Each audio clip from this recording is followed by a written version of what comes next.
Wounds remind us of the providence of God. Charles Spurgeon writes that we believe in the providence of God, but we don't believe the half of it.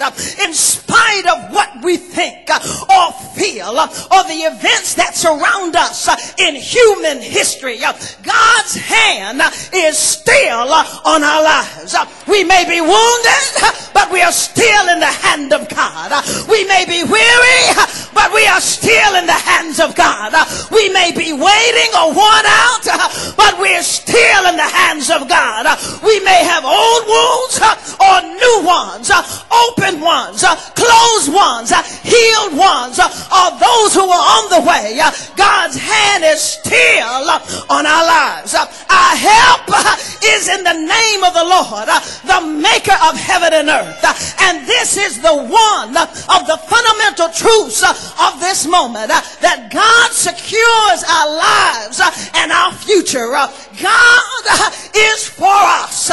Our wounds cannot abort the will of God for God's people. It is what Israel claimed in the post-exilic period in Psalm 44.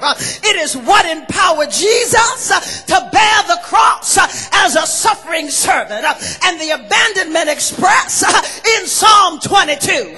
It what empowers, does empower, and will empower us today. So instead of walking and waiting and weary and wounded, the resurrection says it's time to rise above your wounds and don't let it get in the way.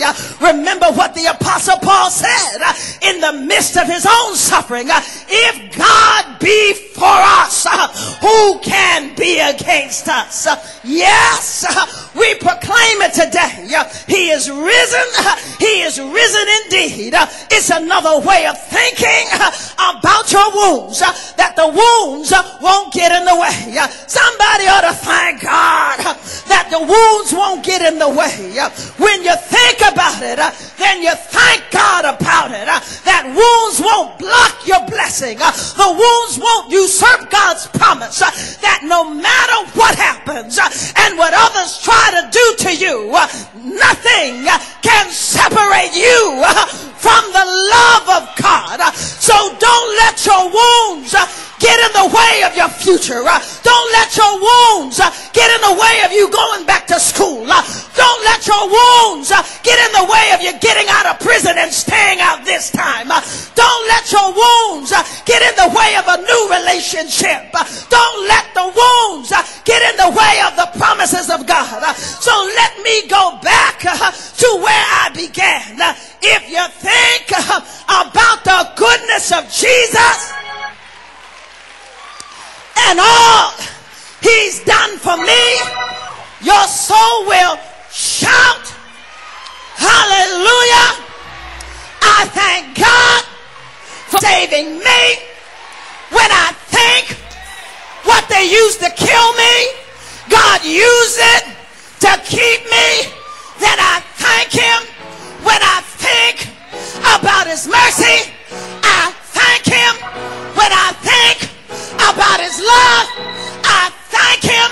When I think about how he stood me up after I fell down again, I thank him. When I think how he fed me when I had no money, then I thank him. When I think he provided a roof over my head when I had no place to stay, then I thank him. When I think I deserve judgment and he gave me grace, I thank him.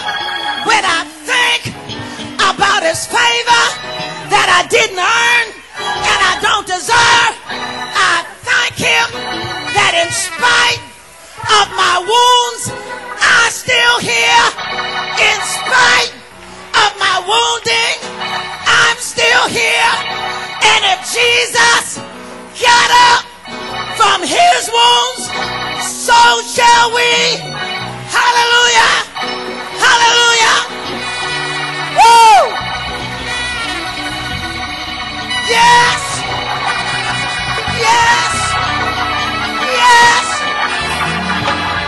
Don't let your wounds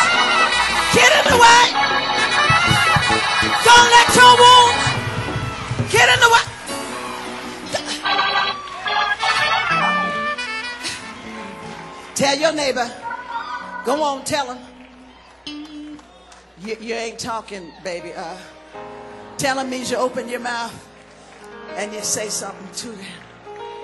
Don't. Go on, tell him. Don't let them wounds get in the way now. Go on. Don't let your wounds. Go on. Tell them. It stops right here.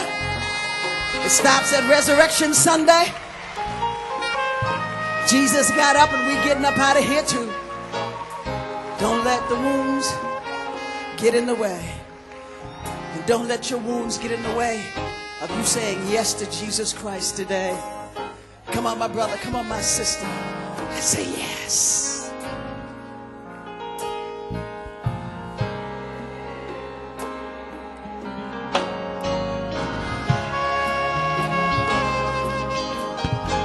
Door is open to you. God is waiting for you to make a decision that will change your life. Don't let your wounds get in the way.